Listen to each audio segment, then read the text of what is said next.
ओम नमः शिवेभ्यः। जय श्री ओम नमः शिवेभ्यः। ओम नमः शिवेभ्यः। ओम जय जय जय नमोस्तु नमोस्तु नमोस्तु।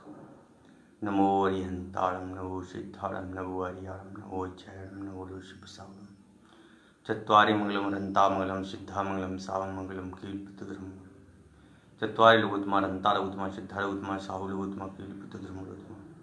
चत्वारि शरणं पवजामि रन्ते शरणं पवजामि सिद्धे शरणं पवजामि साहु शरणं पवजामि केवली प्रत्यधर्मं शरणं। मंगलम भगवान वीरो मंगलम गुदमोकणि मंगलम कुंद कुंद सर्वमंगल मंगलम सर्व कल्याणकारकम प्रधानम सर्वधर्माणां जय जय तु शास्त्रम जय जय तु शास्त्रम जय।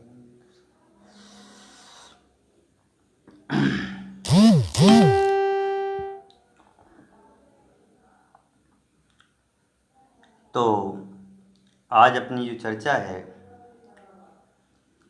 वह है दो रूपों में से करना है। कल जो मीमांसा दर्शन का जो पूर्व मीमांसा की जो चर्चा चल रही थी, उस पूर्व मीमांसा में अपना कुछ विषय जो है कल छूट गया था। नेटवर्क की बहुत प्रॉब्लम आ रही थी जिसकी वजह से छूट गया था उसमें। तो आज अपना जो चर्चा है वह थोड़ा सा मीमांसा दर्शन की भी है। मीमांसा दर्शन में क्या कैसे कार्यों की सिद्धि की गई है, उसमें जो वेद विहित कर्म जो हैं वह 3 प्रकार के जो बताए गए हैं मोक्ष के साधन में, तो उन कर्मों की चर्चा भी आज हमें थोड़ी सी करना है। तो कल का विषय है और वो छूट जाएगा तो फिर छूट ही जाएगा, फिर पता नहीं कब आएगा। तो वो करके उसके बाद वेदांत की चर्चा करेंगे। तो मोक्ष के साधन की 3 प्रकार के कर्म बताए हैं वेद विहित कर्म, उनकी चर्चा। सबसे पहले तो उन्होंने बताया काम्य कर्म, प्रति निषिद्ध कर्म और नित्य नैमित्तिक कर्म। नित्य नैतिक कर्म, काम्य कर्म और प्रसिद्धि कर्म। काम्य कर्म के मतलब में भावना ये है किसी कामना विशेष के लिए किए जाने वाला कर्म। जैसे कि वो लोग मानते हैं कि कोई कामना करते हैं तो उस कामना के लिए जो कर्म किया जाता है, तो उस कर्म में यानी स्वर्ग कामो यजित, स्वर्ग की कामना के लिए किया जाने वाला कर्म, तो ये लोग मानते हैं कि मोक्ष के साधन है। मतलब कुछ ऐसे कार्य करना जिससे कि मोक्ष की प्राप्ति हो सके। तो वही यहाँ पर बात यहाँ पर है। तो काम्य कर्म के अंतर्गत यही है कि जीव को अपने साधन के साध्य की प्राप्ति के लिए जिन साधनों की आवश्यकता पड़ती है उसको कहते हैं काम्य कर्म। एक बात। दूसरा कहा प्रति निषिद्ध कर्म, अनर्थ उत्पादक कर्म निषिद्ध या प्रति निषिद्ध कर्म है। ये जो मतलब जो फालतू में उत्पन्न होते हैं जो कर्म, अनर्थ मतलब में बेकार रूप में, फालतू में, उनके निषिद्धि रूप मतलब जो कर्म हैं वह कर्म उत्पन्न नहीं हो, इस प्रकार के कर्म करना। तीसरा कर्म है नित्य नैमित्तिक कर्म के प्रतिदिन करने योग्य कार्य, जैसे संध्या वंदना है, ये कर्म है, समझ गए। अवसर आदि पर करने वाले कर्म, वो कर्म अलग हैं। तो यह जो एक जो मीमांसक जो पूर्व मीमांसा है जिसमें ब्राह्मण मंत्र ब्राह्मण आदि का जो स्वरूप है, उसमें ये लोग मानते हैं, सबसे पहले माना उन्होंने काम्य कर्म, कि कुछ भी कार्य की सिद्धि के लिए मोक्ष जाना है तो उसके लिए वैसा कर्म करना है। यदि कोई गलत होता है तो उसमें प्रति निषिद्ध कर्म है, भैया हमें ये कार्य नहीं करना है, इसकी निषिद्धि है। तीसरा कर्म उन्होंने माना निमित्त नैमित्तिक कर्म, कि चाहे वो पूजन कर रहे हों, चाहे कोई कार्य कर रहे हों, यज्ञ इत्यादि कर, यज्ञ का तो वैसे इसमें मूलता है ही, तो कह ले यज्ञ इत्यादि जो कर्म कर रहे हों उस समय के लिए, या अवसरों पर जो कार्य कर रहे हों उनके लिए अलग अलग समय पर अलग अलग प्रकार के कर्मों की चर्चा यहाँ पर बताई जा रही है कि इन इन कर्मों के हिसाब से ये होता है। इस प्रकार से उन्होंने जो है कर्म की चर्चा की। लेकिन उन्होंने बाद में ये बात कही है कि कर्म के साथ साथ आत्मज्ञान भी उपादेय है। कर्म मोक्ष का प्रधान कारण है किंतु आत्मज्ञान भी उसका सहकारी कारण है। अतः हम इस प्रकार कह सकते हैं ज्ञान कर्म समुच्चय ही मोक्ष का कारण है। पूर्व मीमांसक मानते हैं कि ज्ञान के साथ साथ जो कर्म है यह दोनों ही जरूरी हैं। यदि हम कर्म नहीं करेंगे तो फल की प्राप्ति नहीं होगी। सीधी सी बात यह है कि यदि हम भी थोड़ा सा जैन दर्शन को लेते हैं, जैन दर्शन में जैसे कहा है कि जो जो भी देखी बीतराग ने सो सो होसी बीरा रे, और अनहोनी नहीं होए जगत में काहे होता धीरज। कि भैया जो वीतरागी भगवान ने जो जो कहा है वो तो होना ही है, परंतु ऐसा नहीं हो कि तुम हाथ पे हाथ धर के बैठ जाओ। कि भैया हाथ पे हाथ धरने की बात नहीं है, समझ गए ना। हाथ पे हाथ धर के बैठ जाओगे तो कोई कार्य सिद्ध नहीं होगा, पुरुषार्थ तो तुम्हें करना ही पड़ेगा। तो ऐसे ही पूर्व मीमांसा में उन्होंने बात कर दी कि भैया आपको तो इस बात पर ध्यान देना ही पड़ेगा, कर्म पे तो चर्चा आपको करनी पड़ेगी, पुरुषार्थ तो आपको करना ही पड़ेगा। बिना पुरुषार्थ के आपके कार्य की सिद्धि नहीं होगी, नहीं होगी, नहीं होगी। पुरुषार्थ तो आपको प्रबलता दिखानी ही पड़ेगी भैया, बिना पुरुषार्थ के कोई कार्य सिद्धि नहीं होती है। मीमांसक लोग ये मानते हैं भैया कर्म करो, कर्म करो तो आत्मज्ञान की प्राप्ति होगी। और अब मोक्ष और कर्म इन दोनों को समुच्चय कारण माना है। कहाँ में? मोक्ष के साधन में, मतलब ज्ञान और इसको कर्म को, कि ज्ञान के बिना कर्म कोई मतलब का नहीं है और कर्म के बिना ज्ञान नहीं होता है। कर्म तो हमें करना ही पड़ेगा, कर्म करेंगे तभी हमें ज्ञान की प्राप्ति होगी। इस प्रकार की बात है, इसमें अपन ने पूर्व मीमांसा में की थी। आज अपनी जो बात है, आज अपनी ऋषि बादरायण के बारे में बात है। महर्षि बादरायण व्यास हुए ना, इन महर्षि बादरायण व्यास के ने जो प्रवर्तन किया था जिस दर्शन का, उसका नाम था वेदांत दर्शन। वेदांत दर्शन जो है, वेदांत दर्शन का जो स्वरूप है उसकी चर्चा करने से पहले थोड़ा सा मैं इसका इंट्रोडक्शन बता दूं आपको। देखो, मीमांसा दर्शन का ही एक जो भेद है ये है वेदांत। जैसे मीमांसा दर्शन में क्या हुआ कि वेद को माना, लेकिन कौन से वेद को माना? तो कह रहे पूर्व जो वेद था वह पूर्व वेद को इन्होंने स्वीकार किया था।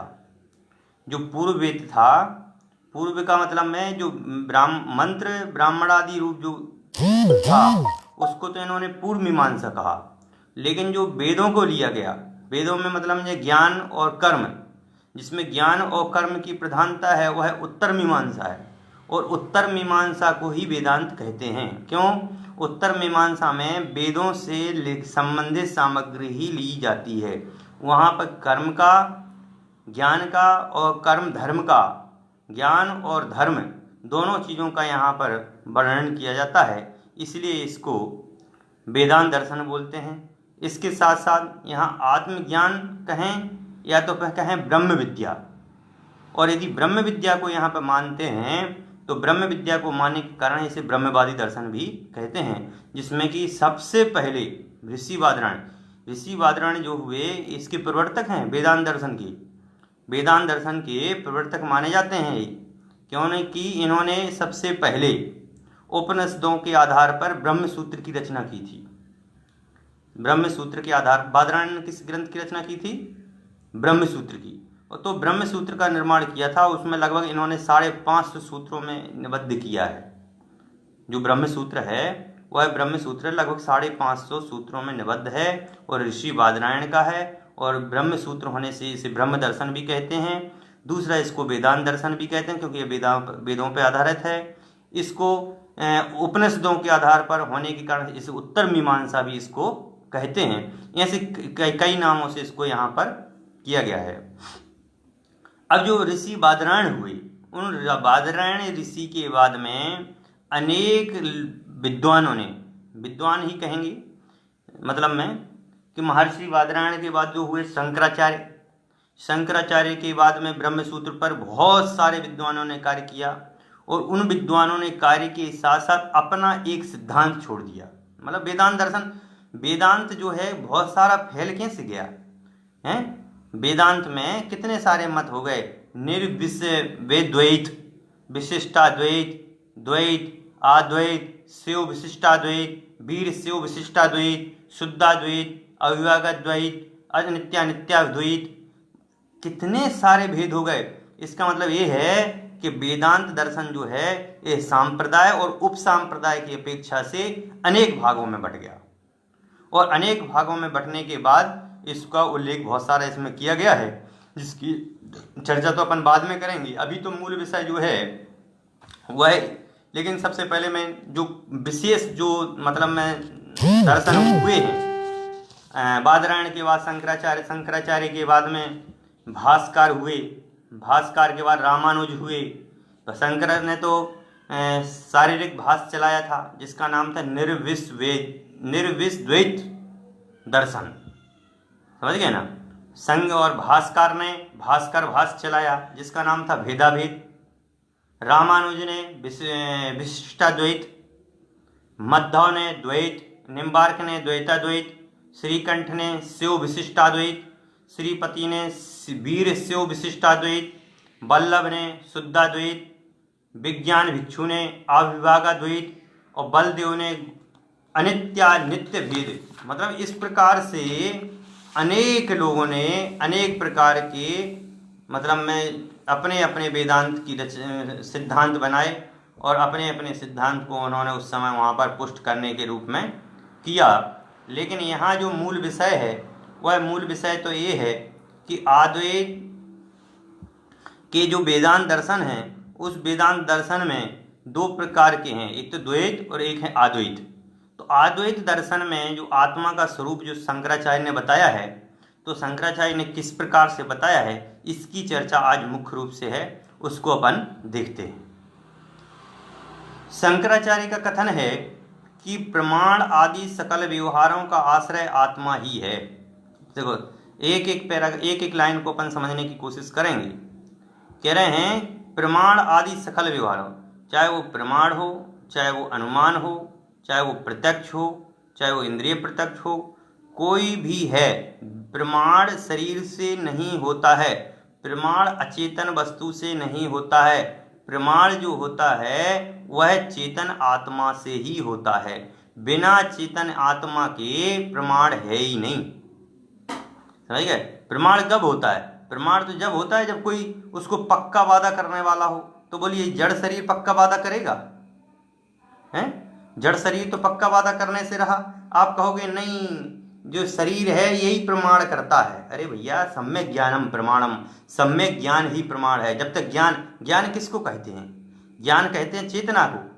चेतना जो विचार करती है उसी को प्रमाण किया जाता है। शंकराचार्य ने कहा कि प्रमाण आदि विषयों को यदि तुम मानते हो तो उनका मुख्य कारण यही है, चाहे वो व्यवहार में मानो चाहे कैसे भी मानो, इनमें मूल रूप से आत्मा है। आत्मा के बिना प्रमाण होते नहीं हैं। अतः इन व्यवहारों से पहले उस आत्मा की सिद्धि है। आत्मा का निराकरण नहीं हो सकता। निराकरण होता है आगंतुक वस्तु का, स्वभाव का नहीं। कितनी प्यारी बात कही। निराकरण किसका किया जाता है? जो आया हुआ हो। और जो आया ही हुआ नहीं है, जो स्वभाव में ही है, उसका क्या निराकरण किया जा सकता है? आप कहोगे कि भैया अग्नि में से गर्मपना हटा दीजिए। अग्नि में से गर्मपना हटा दीजिए वाली बात जब कहेंगे तो कैसे हटेगी? अग्नि का स्वभाव ही है। जो वस्तु का स्वभाव है वो ही रहेगा ना। वस्तु के स्वभाव के अलावा तो कोई वस्तु उसका ज्ञान होगा नहीं ना। वस्तु का जो स्वभाव बताया गया है उस स्वभाव रूप ही परिणमित होगी कि नहीं होगी? तो वस्तु तो हटने वाली नहीं है। जो वस्तु का स्वभाव है वह स्वभाव उसमें रह गई। शक्कर का मीठापना शक्कर में रह गई। अग्नि की उष्णता अग्नि में रहेगी। आप कहोगे पानी की उष्णता, पानी की जो शीतलता है वह पानी की शीतलता भी पानी में रहेगी, चाहे आप उसको गर्म कर दीजिए।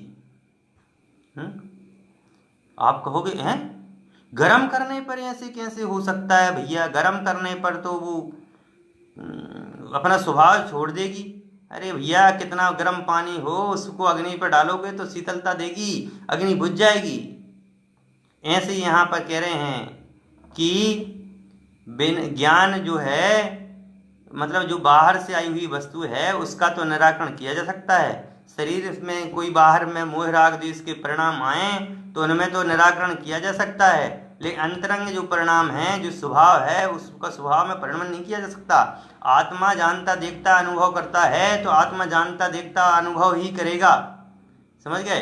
व्यवहार रूप से मोह राग द्वेष आदि के परिणाम निमित्त बन जाते हैं जिसके कारण वह राग आदि मोह आदि करता है, पर यह आत्मा का स्वभाव नहीं है। यही बात शंकराचार्य यहाँ पर कह रहे हैं कि ज्ञान में नहीं है। वर्तमान को इस समय जानता हूँ, अतीत वस्तु को मैंने जाना अनागत वस्तु को मैं जानूंगा। इस अनुभव पर